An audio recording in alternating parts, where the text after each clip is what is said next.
Brouillet, vous nous accueillez dans votre jardin secret. Oui, pas secret. Si le bruit commence, les gens parlent d'un havre de paix. C'est pas tout à fait ça. Il est possible qu'on entende la scie et les camions passer. On est à Montréal. Bon, c'est comme ça.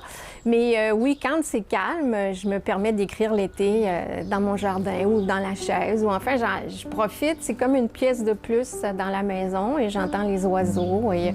Oui, parce que sur la table qui est juste à ma droite, c'est votre table de travail. C'est ma table de travail. Et vous avez, oui. j'ai vu des plans. Oui. Vous travaillez toujours avec un plan? Je travaille toujours avec un plan. Il arrive que je dévie du chemin que je me suis tracé. Souvent, j'ai des mauvaises surprises quand je fais ça. Je me dis, ce serait mieux. Puis après ça, je dis, bien non, si je l'avais fait comme ça, c'est qu'il y avait une logique. Mais des fois, je suis tentée de faire le plan buissonnier.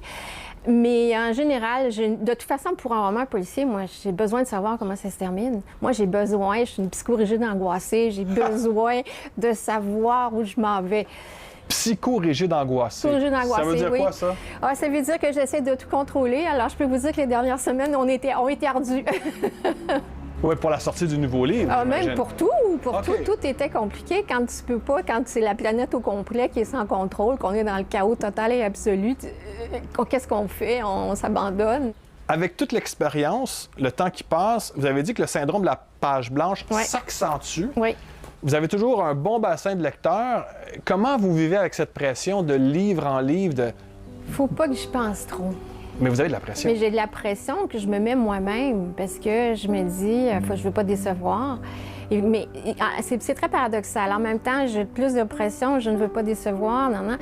Puis en même temps, j'arrive, mettons, quand j'ai fait les cibles, quand je suis arrivée à la moitié, c'était la catastrophe. J'ai été vraiment 10 jours sans rien écrire.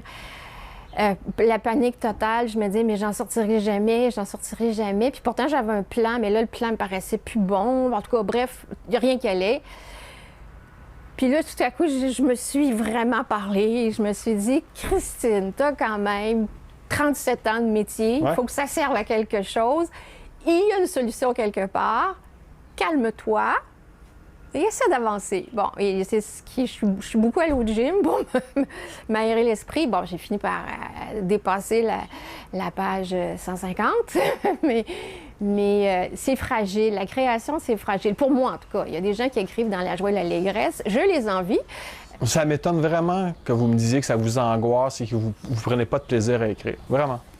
Mais il y a tellement de choses qui m'angoissent que ça en fait une de plus. Une de plus. Une de plus. J'en ris parce qu'il faut faire ça, faut voir ça dans l'autodérision. Moi, quand j'écris, je suis dans le doute absolu. La page c'est ardu. Je n'ai pas de plaisir à écrire. Je trouve ça intéressant, mais du plaisir, j'ai du plaisir à recevoir des amis, à préparer des repas, des choses où j'ai pas besoin de me concentrer, où je suis dans l'abandon. Quand j'écris, je suis tout sauf dans l'abandon. Donc, c'est intéressant, mais plaisant. Ben, c'est quand même stimulant d'en avoir avec une bonne idée, d'avoir bien réussi. Oui, quand on trouve un filon, on dit « Ah, bon, mais c'est très fugace, ça. » Dire que je me lève le matin, « Oh, wow, je m'en vais écrire. » Non, c'est un travail, puis c'est ardu. Puis j'aime ce travail-là. Je me sens privilégiée de l'exercer, puis d'en vivre. C'est vraiment une grande chance.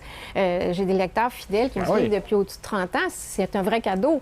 Mais ça serait mentir de dire « J'ai du plaisir. » Non, j'ai du plaisir dans un souper, quand j'ai les amis réunis, quand je sens le parfum de mes plants de tomates qui s'en viennent bien. Oui, ça, c'est plaisant, mais pas écrire. Donc, lorsque vous marchez ici pour vous en venir à votre poste de travail, c'est pas en gambadant. Non, je me dis, mon Dieu, qu'est-ce qu'il faut pas que j'oublie? Puis là, c'est Jacques Fessy. Oui, mais là, j'ai une petite scène avec Derry qui est pas prête.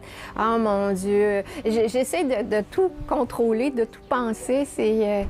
Non, je suis pas dans le plaisir. Justement, pour votre nouveau livre, qui est la 19e enquête de Maud Graham, vous êtes vraiment intéressé à l'homophobie, au crime haineux. Pourquoi vous avez choisi ce thème-là spécifiquement? Parce que j'en ai marre que ça existe encore. Ça me met en colère. Je trouve ça désespérant qu'en 2020, je crois qu'il y a encore 70 pays où l'homosexualité n'est pas tolérée, une quinzaine de pays où elle est passible de peine de mort. Je trouve ça inadmissible est un mot beaucoup trop faible. C'est incroyable et ça doit changer ces choses-là. Moi, je m'inquiète pour des amis simplement parce qu'ils préfèrent les hommes ou ils préfèrent les femmes. Ça ne doit pas être comme ça. Alors moi, je me suis dit, j'en parle. Ne serait-ce si je fais changer une personne d'avis sur la situation, je vais être très heureuse. On aurait pu faire 30 minutes avec Christine Brouillet. Ça a été absolument fascinant. Merci beaucoup. C'était un grand plaisir. Merci beaucoup de m'avoir invitée.